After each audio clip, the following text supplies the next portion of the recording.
वो और कोई नहीं, अरविंद था। वाणी को यूं गुमसुम सा पार्क में आते देख अरविंद उसके पीछे आ गया। वाणी का दर्द भरा चेहरा अरविंद से छुपा नहीं था। उसे ऐसे देख उसके दिल में भी एक आह उठ रही थी।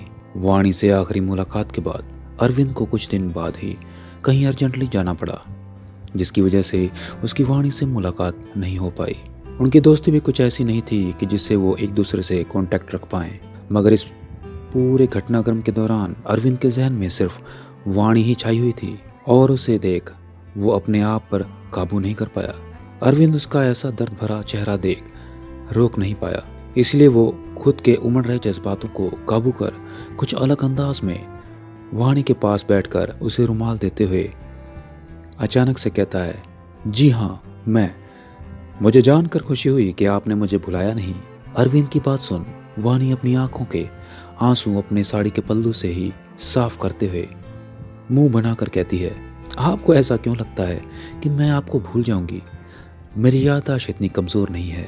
अरविंद वाणी की बात मजाकी अंदाज में कहता है, अब आपकी यादों में भी मैं जिंदा हूँ। इस बात की खुशी तो मुझे हर ख्वाहिश से भी ज़्यादा है।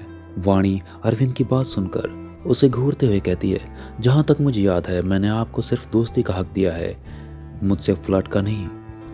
वाणी की बात सुन अरविंद अपनी आंखों में शरारत लिए कहता है, क्यों आपको डर है कि आप मेरी इस पर्सनैलिटी पर कहीं दिल हार जाएंगी? अरविंद की बात सुन वाणी अपनी आंखों के आंसू अपने साड़ी के पल्लू से साफ कर मुंह बनाकर कहती है।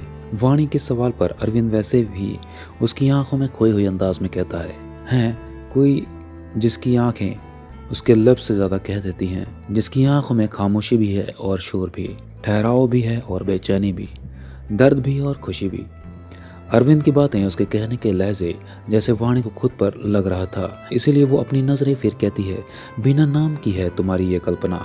अरविंद वाणी के सवाल पर जैसे होश में आता है और वो सच में आज कहीं वाणी को कुछ ऐसा बोल ना दे, इसीलिए वो जल्दी से खुद को झटक कर अपनी गर्दन पर हाथ रख कुछ सोच मुस्कुराते हुए कहता है, मैडम ये मेरी कल्पना नहीं है, हकीकत है और काफ़ी खूबसूरत है।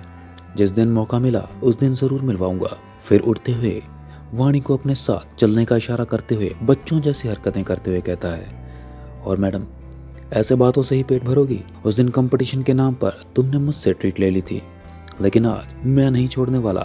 चलो चुपचाप मुझे ट्रीट दो, दोस्ती की है, सस्ते में निपटाओगी क्या? वाणी अरविंद की बातें और उस दिन कंपटीशन वाले दिन अरविंद का हाल याद कर खिलखिलाकर हंस दी और अरविंद खड़े खड़े उसकी हंसी में जैसे खो सा गया। उसके होठों की हंसी उसके लिए दुनिया की जैसे हर दुलार से भी ज्यादा अनमोल थी। वाणी हंसते हुए खड़ी होकर चलने का इशारा करते हुए कहती है, ठीक है बाबा, आज मेरी ट्रीट, अब बच्चों जैसा रोना बंद करो। आसपास देखो, सारे बच्चे तुम्हें ही देख रहे हैं, क्या सोचेंगे कि इतने बड़े अंकल, उनसे भी ज़्यादा बड़े बच्चे हैं। इतना बोल वाणी हंसते हुए आगे बढ़ जाती है और अरविंद अपनी ही हरकत पर झेम जाता है। फिर वाणी के चेहरे की खुशी देख वो भी मुस्कुराते हुए उसके पीछे चला जाता है। वाणी पार्क से बाहर आते हुए अरविंद से पूछती है, तो क्या ट्रीट लेना चाहोगे आप? अरविंद वाणी को एक नज़र देख उससे अपने पीछे आने का इशारा करता है। वाणी भी मुस्कुराते हुए चल देती है। अरविंद कुछ दूर चलकर वाणी को रोड साइड स्ट्रीट फूड की ओर इशारा करता है। वाणी ये देख हैरान से कहती है, क्या सिंह परिवार का लाल यहाँ ट्रीट लेना चाहेगा? वाणी की बात सुन अरविंद मुंह बनाते हुए कहता है, तो क्या ओबराय परिवार की बहू यहाँ ट्रीट देना अफोर्ड नहीं कर सकती? वाणी उसकी बात सुन मुस्कुरा देती है तो अरविंद आगे जाते हुए कहता है, मैडम ये मुस्कुराने से काम नहीं चलेगा, पैसा तुम्हें ही देना है, अब चलो। इतना बोल अरविंद आगे चला जाता है और सबसे पहले पाव भाजी के स्टॉल पर रुकता है और ऑर्डर देता है। वाणी खामोशी से अरविंद को देख रही थी।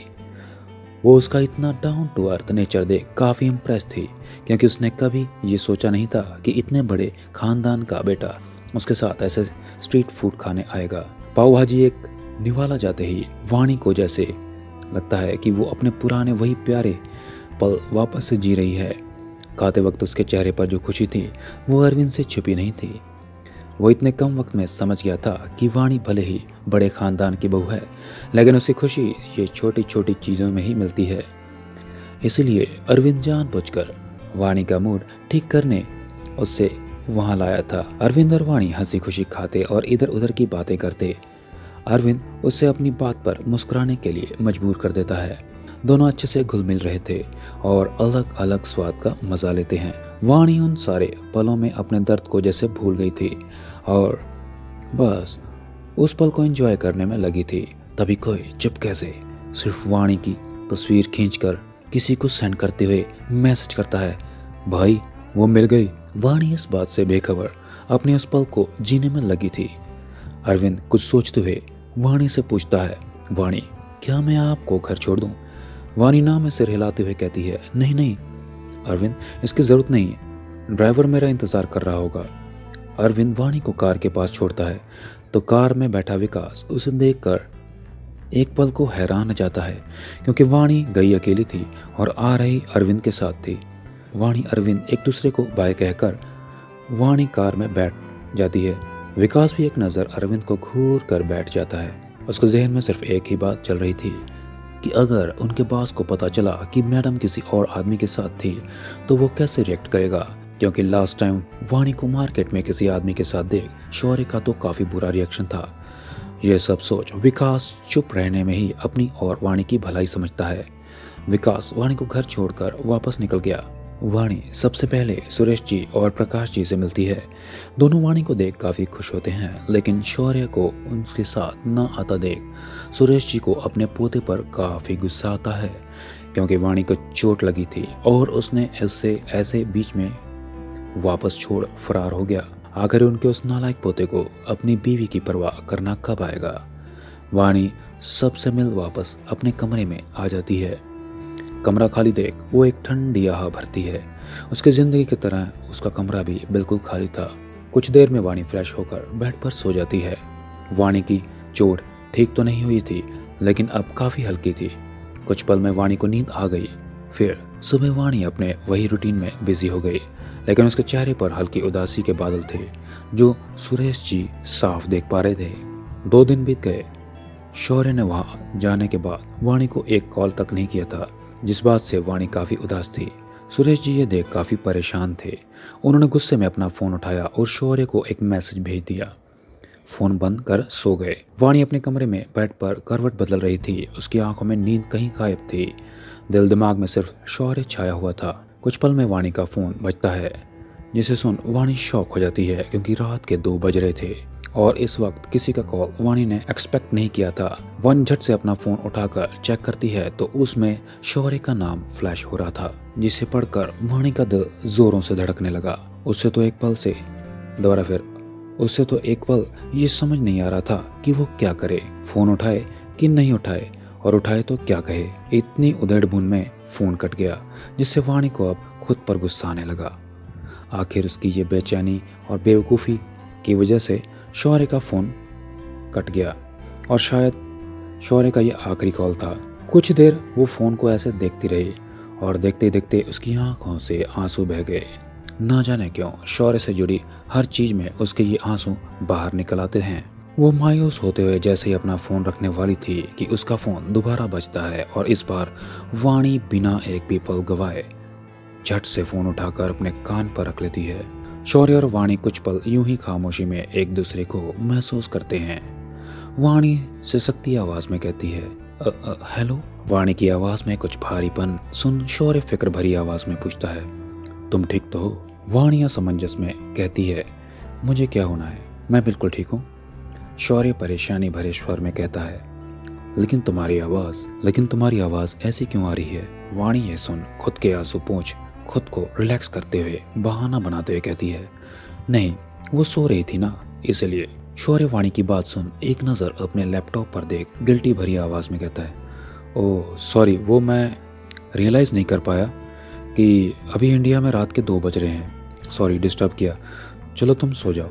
वाणी शौर्य के ऐसे बोलने पर कहती है, आपने इतनी रात को मुझे सोने के लिए बोलने को फ़ोन किया था क्या? वाणी के बोलने पर शौर्य खामोश हो गया। उसे भी नहीं पता कि उसने क्या बात करने के लिए वाणी को फ़ोन किया था। बस दादाजी के मैसेज पढ़ उसे रहा नहीं गया। उसके दिल में बस वाणी की आवाज़ सुनने की तड़प उठी और उसने बिना सोचे समझे फ़ोन लगा दिया। लेकिन अब वाणी के सवाल का उसके पास जैसे कोई जवाब ही नहीं था। वो सोचते हुए कहता है, नहीं वो घर में सब कैसे हैं? शौर्य के पूछने पर वाणी काफ़ी मायूस हो गई। उसे लगा शौर्य उसके बारे में कुछ कहेगा, उसके दिल का हाल पूछेगा, लेकिन यहाँ तो कुछ और ही राग ले रहा था। वाणी ना खुशी से कहती है, सब ठीक है। शौर्य वाणी का सीधा सपाट लहजा सुन खामोश हो गया। अब उसके पास कुछ कहने को था नहीं, इसलिए उससे और ना ही उसे बिना मतलब की बातें करने की आदत थी। शौर्य कुछ सोचते हुए अपना सिर और अपना माथा हल्का रगड़ते हुए कहता है, तो ठीक है, सो जाओ, मैं रखता हूँ। वाणी का ये सुन तो सच में रही सही उम्मीद टूट गई थी, लेकिन उसके रखने की बात सुन वाणी बेचैन होते हुए कहती है, सुनिए। शौर्य कहता है। वाणी अपने दिल पर हाथ रख अपनी धड़कनों को काबू करते हुए कहती है, आप वापस कब आ रहे हैं? वाणी की आवाज में एक बेचैनी थी जिससे शौर्य भांप रहा था। वो उसका सवाल सुन खामोशी से कहता है, तुम क्या चाहती हो? वाणी अपनी आंखें बंद कर शौर्य को खुद के करीब महसूस करते हुए कहती है, मेरी चाहत कभी पूरी नहीं होती, तो क्या फर्क पड़ता है चाहने से? शौर्य भी अपनी आंखें बंद कर वाणी को अपने करीब महसूस करते हुए कहता है, चाह कर देखो, शायद पूरी हो जाए। वाणी वैसे ही शौर्य के एहसासों में खोई हुई थी। आप जल्द से जल्द मेरे पास आ जाएं। वाणी का यह जवाब सुन शौर्य के चेहरे पर छोटी सी मुस्कान छा जाती है। उसके बाद ना शौर्य ने कुछ कहा न वाणी ने। दोनों ने बस महसूस किया। वाणी को शौर्य के करीब होने के एहसास में कुछ पल में नींद आ गई और उसकी सांसें गहरी हो गई। वाणी को शौर्य के करीब होने के एहसास में कुछ पल में ही नींद आ गई और उसकी सांसें भारी हो गई। शौर्य वाणी की सांसों की आवाज़ सुन काफ़ी सुकून महसूस कर रहा था। उसने फ़ोन नहीं काटा और जल्दी से किसी को मैसेज कर अपना लैपटॉप बैग में रख होटल से निकल गया। उसके कान में फ़ोन लगा हुआ था, जिससे वह वाणी की सांस और धड़कनें सुन पा रहा था, जो उसे बहुत सुकून दे रही थी। वो मन ही मन मुस्कुरा उठा। उसने ऐसा कभी नहीं सोचा था कि उसकी ज़िंदगी में भी ऐसा कोई पल आएगा। उसकी ज़िंदगी में किसी की चाहत उसकी हर चीज़ से ज़्यादा मायने रखेगी। कुछ ही देर में वो अपने प्राइवेट प्लेन में था